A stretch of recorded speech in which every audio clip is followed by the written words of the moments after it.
Hi, my name is Alexandria Fitzgerald, and I have sustained 6 concussions. I had sustained the first 3 from being a competitive cheerleader, and whether it was being dropped on my head, as terrible as that sounds, or by different tumbling moves and every aspect that competitive cheerleading brings on.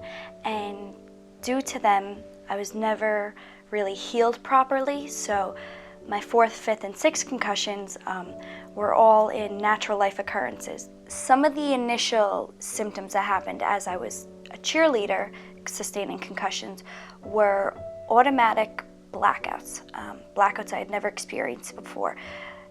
I didn't really remember the initial hit of when the concussions happened, because also I didn't know what I had gone through was a concussion. There was severe migraines, severe headaches, which are different than migraines, dizziness, lightheadedness, very tingling. One of the biggest ones was the short-term memory loss. I still deal with that today, but that was much harder back then. Also, one that I didn't expect to have was a sensitivity to my surroundings, was the overstimulation. One of the biggest problems was being in school or at a big arena where there's so many lights, noises, people, and you almost feel as if you're having a major panic attack and breaking down.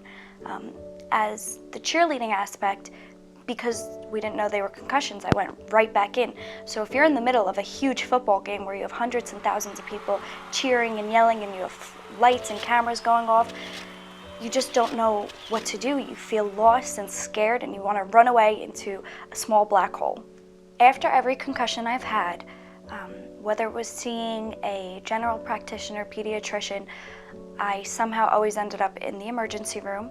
Each time it was followed by standard procedure of either a CAT scan, MRI, and other tests that go along with those.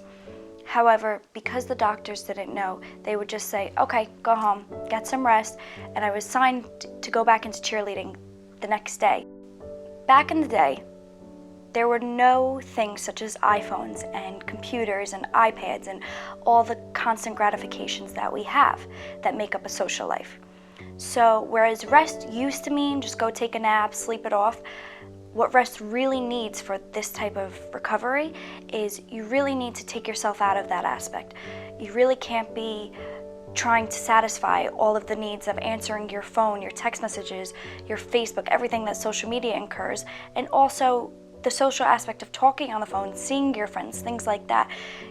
That takes a toll on your brain, whether it's simply reading a book or if it's taking a nap.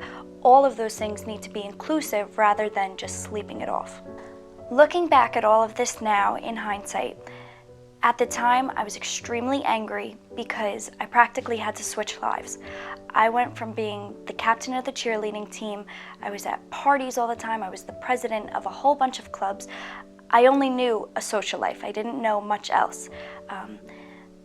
It was very, very, very difficult for me to accept not being able to do those things.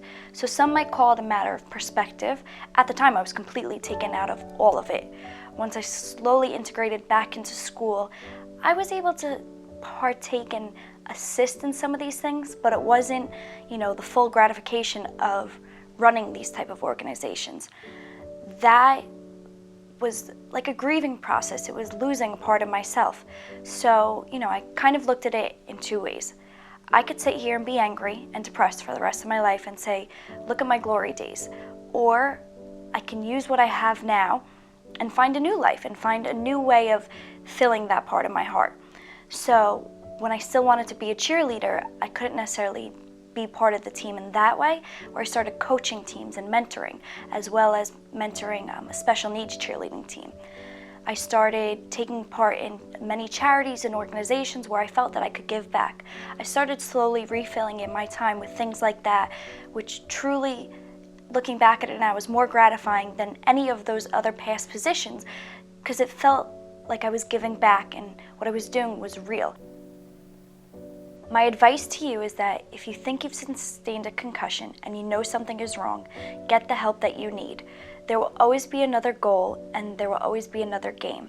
However, your future is just yours. It's only one life to live, and the future benefits will always outweigh the temporary.